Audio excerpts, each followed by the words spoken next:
This original WSRE presentation is made possible by viewers like you. Thank you.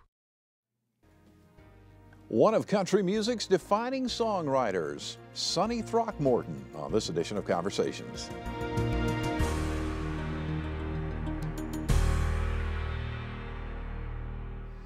Sonny Throckmorton writes real country music.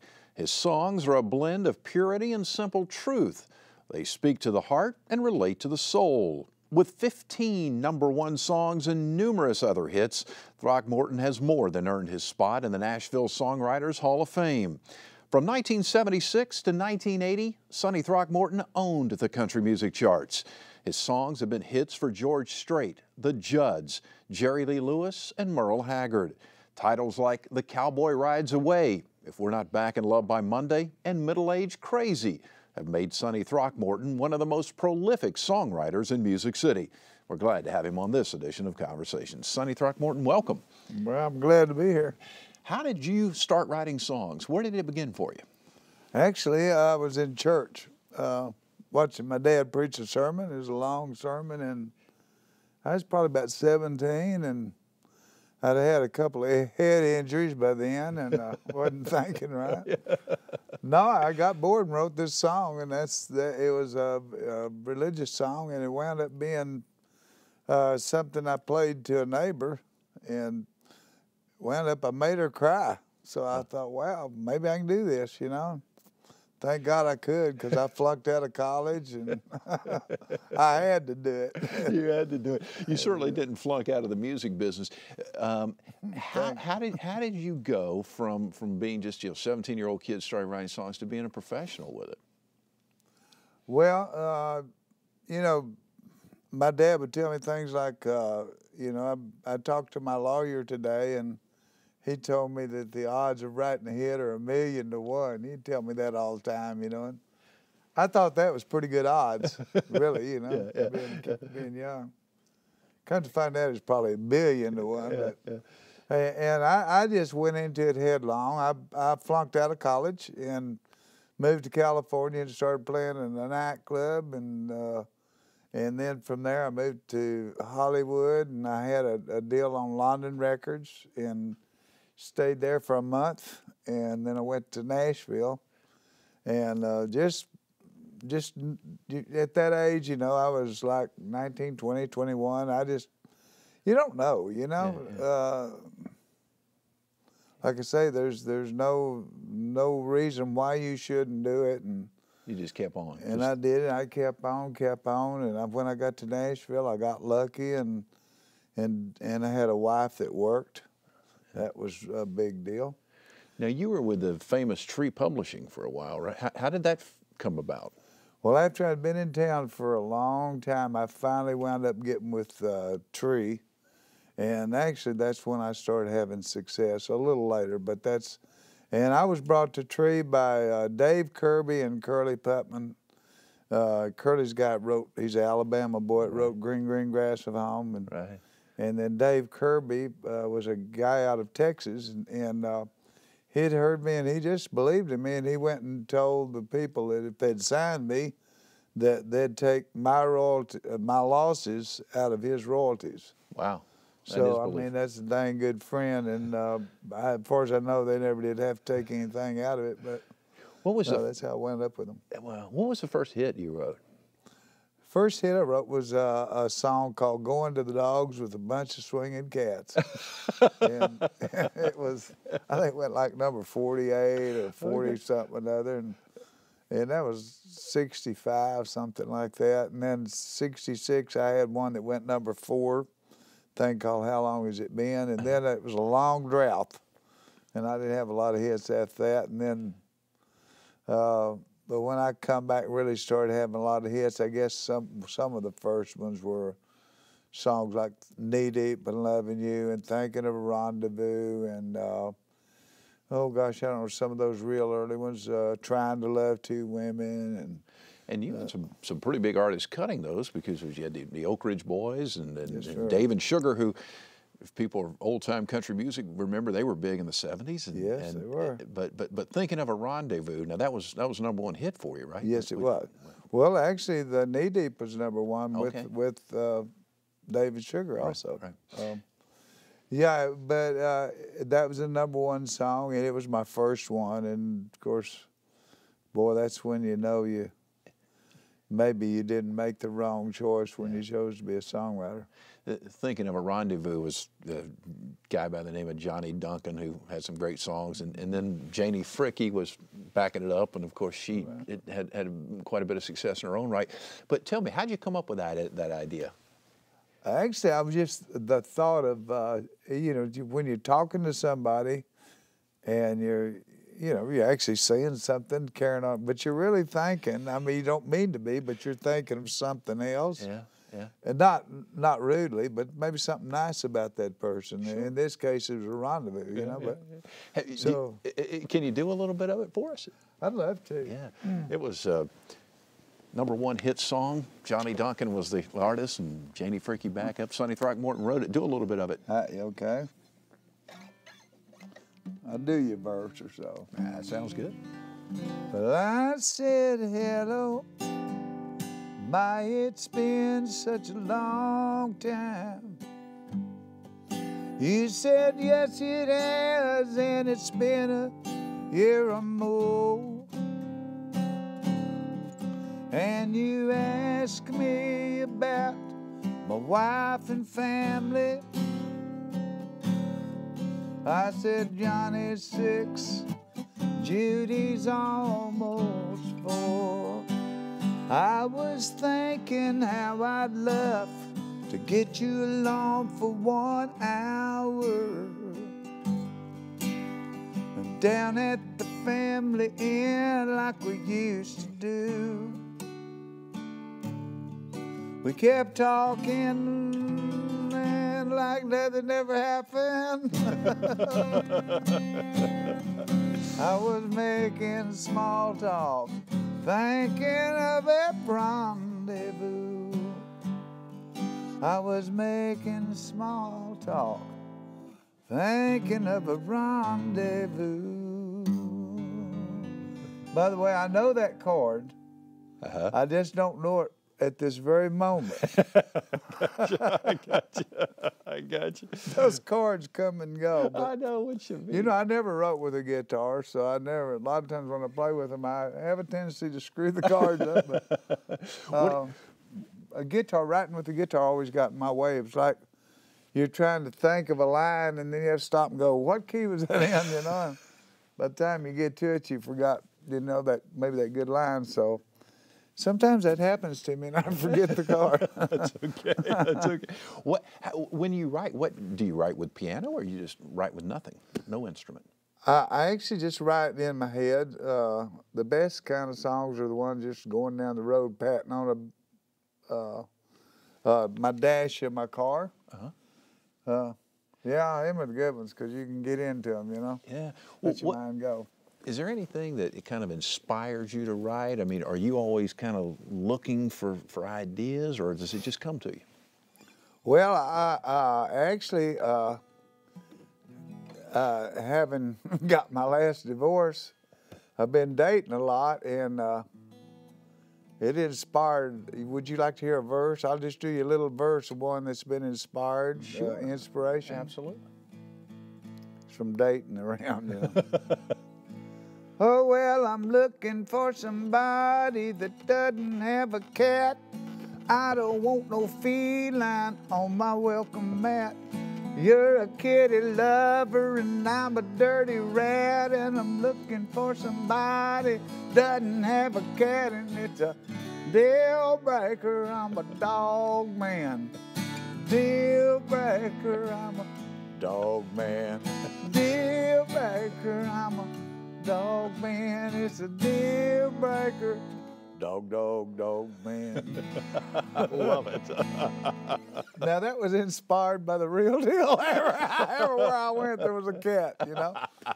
They are everywhere. I don't know if it's like, and of course there's rubbing on the, let's see, scratching on the couch, rubbing on my leg, walking around the casa like he got it made, up on my pillow where I lay my head, why does every lady have to have one in their bed? Because I'm looking for somebody that doesn't have a cat.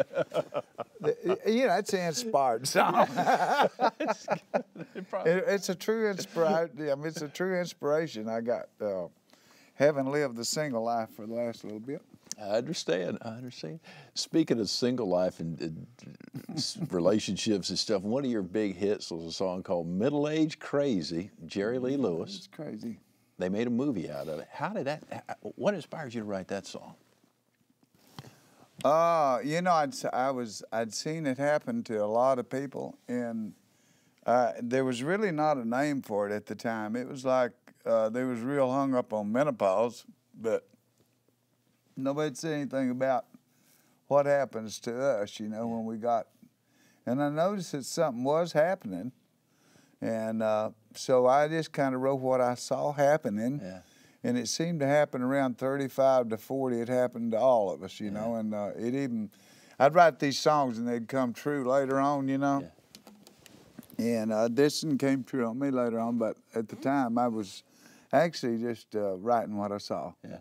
You want to do a little bit of it? I'd love to. And this was done by the great Jerry Lee Lewis. I don't know if y'all like Jerry, but I like anybody to cut a song called Great Balls of Fire. That's all right. Well, today he traded his big 98 Oldsmobile. He got a hell of a deal on a new Porsche car. He ain't wearing his usual gray business suit. Got jeans and high boots, the embroidered star. And today's 40 years old, going on 20.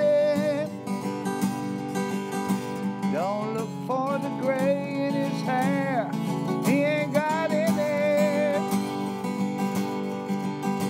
Oh, but he's got a young thing beside him, melts in his hand, and he's a middle-aged crazy, trying to prove he still can. He's got a woman that he's in love for a long time and known, but the thrill, it's all gone when they cut down the lights.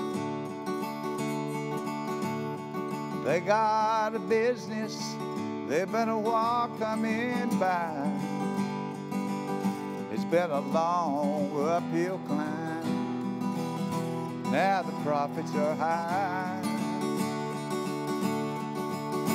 And today's 40 years old, going on 20. Don't look for the gray in his hair, he ain't got any. Oh, but he's got a young thing beside him that melts in his hand. And he's a middle-aged crazy, trying to prove he still can. He's a middle-aged crazy, trying to prove he still can. Oh, oh, oh, oh, ooh.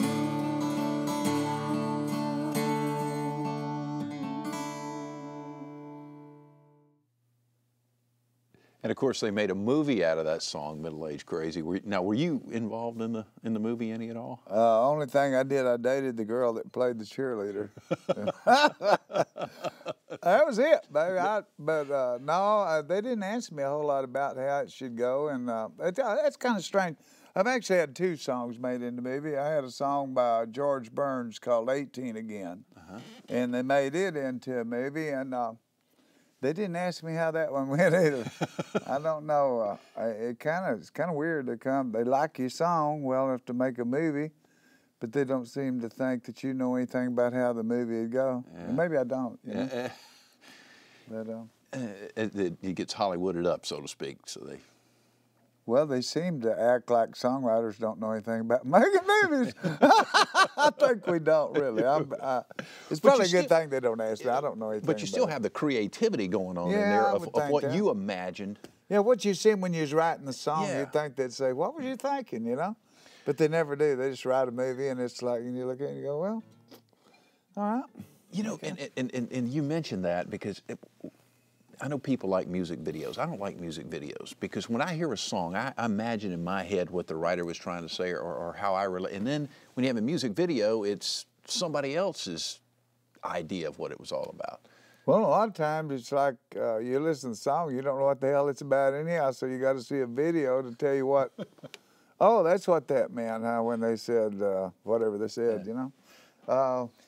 I'm not a big video person unless it's got a real pretty girl. Yeah. And then I kind of like it. That's pretty good, but. Merle Haggard, one of my favorite songs that you've written and Merle Haggard recorded is We're Not Back in Love by Monday. That's a great song. How'd that come about? It's a funny story. My friend and I wrote that, Glenn Martin, and we'd gone to co-write. We'd borrowed this cabin that was supposed to, a magical cabin there in Nashville where that Dallas Frazier owned, about 30 miles out of town. And we'd drive out there and people would borrow that cabin and write all these hits in them. A lot of hits were written in that cabin. So we had the cabin and we was going to go out and stay out there until we wrote a hit song. So we got halfway there and Glenn pulled in and we was getting some gas and he says, Sonny, what do you think about this? And he started singing me, if we're not back in love by Monday. If we're not back in love by Monday, we can say we didn't try. And I said, oh, man, I love that. I said, is that something you just came up with? And he said, yeah. I said, well, yeah, let's write that. That's great. So we drove about another 20 miles out there, and by the time we got there, he had a verse to it. And, you know, I think if it had been another 100 miles, I wouldn't even have gone in on it at all. But I'm glad I did. I love the song. You want to do a little? I'll do you this. Yeah, I'll do you a little bit. I like it. This has Florida in it, of course, you know. Back then, it was fashionable to get a flight to Florida, so. We can call Mrs. Johnson to keep the kids a night or two. Take the early flight to Pensacola. Make love like we used to do. Let room serve us, bring us breakfast. We'll make love all through the day. We ain't back in love by Monday. We'll just go our separate way. We're not back in love by Monday. We can't say we didn't try. But before we bury our love, let's make sure we let it die. Sleep a few more nights together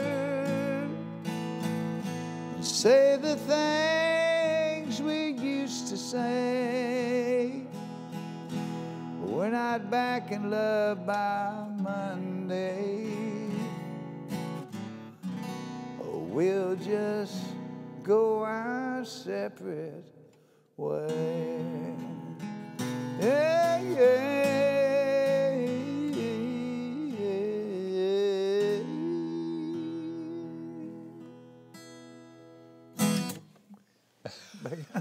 That's a short version. That's great. Merle Haggard did that. Merle Haggard's done a couple of your songs. He did a couple of them, and thank God. Yeah. Yeah. Is there any particular artist that you look at and you go, that artist knows how to do a Sonny Throckmorton song? Boy, Merle Haggard does, you know. They all do. You know, I had a Willie cut 5 of my songs not too long ago, and just just really nailed them. Merle nails them. Golly, this on and on. Charlie Rich, I love Charlie Rich. He cut one of my songs. Of course, Jerry Lee Lewis. You know, right. he nailed it. No, I don't know. I mean, I guess there's some people that are maybe Mick Jagger is probably one of the best at just nailing a song. I think he nails them pretty good, but I don't know. They're all great. You know. Do you ever sit down and write a song with the idea that I'm gonna pitch this to Merle Haggard, or I'm gonna pitch this to the Judds or George Strait? No, I never have. I mainly wrote songs for myself, and they were. I always thought I was going to be a big star, so I wrote songs for me, and I just kept the delusion and just kept writing, you know. Yeah. And every song you hear somebody else sing of mine, it was written for me. But, well, you had a little bit of a solo career, didn't you? I've recorded for every major label except RCA and Columbia, I think. There were only 2 majors that I wasn't on. I was on every major label. Made either an album or a single for something. They was really good to me. I always had a deal waiting. Yeah. Matter of fact, I signed with the MCA the same time that George Strait signed. Okay. We both signed the label the very same time. Wow. And he had a big white hat and I didn't. He's done well. He's probably put a couple of dollars in Sonny Throckmorton's bank account, I would imagine. Boy, he has. He did a song that Casey Kelly and I wrote, a thing called Cowboy Rides Away, and woo, it's just been a really nice thing to happen to a songwriter, you know. Yeah, so I'm going to get you to do that as we get close to the end of the show. You had a pretty big hit with the Judds too, called Why Not Me. How'd that come about? Well, I got with Harlan Howard. Do you know who Harlan Howard is? He's one of the legends in Nashville. Right. He called me and he said, there's this group called the Judds, and he said that little girl sings like probably the best girl singer I've ever heard. And he said, we need to write something for them. So I went over to his house on a Sunday morning, and we sat down. He had some good, strong coffee made, and I didn't have a clue what we were going to write, and tell you the truth, I was a little intimidated because he's such a great songwriter, such a legend. Well, he's in the Hall of Fame, you know. Yeah. But anyhow, we wrote this song. I had the melody and the title, and he wrote all the words. And that's the way it came about. Wow. And of course, it was Why Not Me with the Judds, and talking about Winona, who was the little girl singer who was pretty good. Well, I had this part of it, yeah. I said da da da da da da da da da da da da da da dee dee dee. And I said, how about me? And he said, what we do, why not me? And I said, whatever. No, I didn't. No, I said, yeah, we wrote that. Why not me? Because he's written a couple of good songs in his own right. Yeah, you say? I guess so, yeah. For those who don't know, he's an absolute legend in Nashville, and a legendary songwriter. Is there anybody that you like to write with? You got a favorite co-writer? Well, there's a guy down here that lives down here by the name of Mark Sherrill. Okay. And I think Mark is just marvelous to write with. I've written probably 8 or 10 songs with him. We just wrote a song the other day. Okay. And yeah, he's a good one. And of course, anybody that can really write, I like writing with them, you know. Yeah. How do you get yourself in the mood for it? If you're gonna, I mean, obviously you said earlier, sometimes it just comes to you as you're driving down the road. But if you say to yourself, I'm gonna go sit down and write some songs, do you go to a special place? Is it business-like, or is it just fun? I don't. The only way, mainly all my life, basically, other than a few times I get with somebody like I was saying, getting with him and trying to write that song with Harlan and them. I never did. I haven't done a lot of that kind of writing. Mainly, I just wait till something good really comes to me. And it might just be a melody, it might just be a little riff, it might be that da da da da da da da da da da. You know, but I'll let it ferment, and I don't rush it. And sometimes they'll come to me in 5 minutes. You know, the way I am, I wrote it in probably about 25 minutes. You know, But there's other songs that are big hits that took me a while, you know, but I just let them ferment and ripen, and I don't rush them. Yeah. And I let them try to be what they are, you know, and if I rush them, they're not going to be really what they really are, you know. Yeah. We're getting close to wrapping up here real quick. Any advice for young songwriters? Yeah, I'd say that don't be afraid to edit. I don't know what to teach you in college about it, but I think editing's probably pretty important. Yeah. So many people get married to a certain line or a certain melody or certain this, and sometimes you'd be amazed if you twist it around what happens, you know. And so I think it's good to always be open-minded and be open for criticism, and you play your songs for people and they'll tell you. Because they'll either like it or they won't. I mean, your mama's going to love it, but they're not going to, you know, right, if it isn't good. That's right. Sonny Throckmorton, it's been a real pleasure. I'm going to get you to play The Cowboy Rides Away here in just a couple of minutes. I've enjoyed spending some time with you. Best of luck to you. Sonny Throckmorton, he's one of the all-time greats in Music City. Written a lot of hits out there for some big-time country music artists. By the way, you can see more of our conversations, not only with songwriters, but also a wide range of personalities from all walks of life. We're online at WSRE.org/conversations. I'm Jeff Weeks. Thank you so very much for watching. I hope you enjoyed the broadcast. Take great care of yourself, and we'll see you soon. We're going to close things out with Sonny Throckmorton and the Big George Strait hit, The Cowboy Rides Away. George sang it. Sonny wrote it. Here we go. Well, I knew the stakes were high right from the start. When she played her hand, I bet my heart. Now I just found a game that I can't play. This is where the cowboy rides away, and my heart is sinking like the setting sun, setting on the things I wish I'd done. And it's time to say goodbye to yesterday. This is where the cowboy rides away. We've been in and out of love and in between.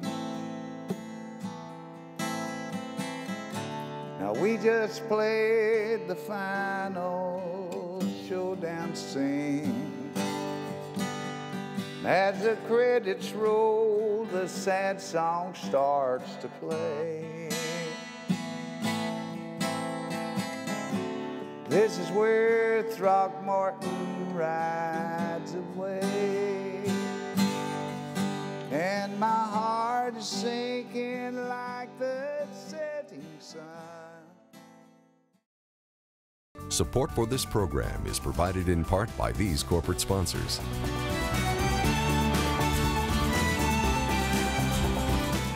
And by viewers like you.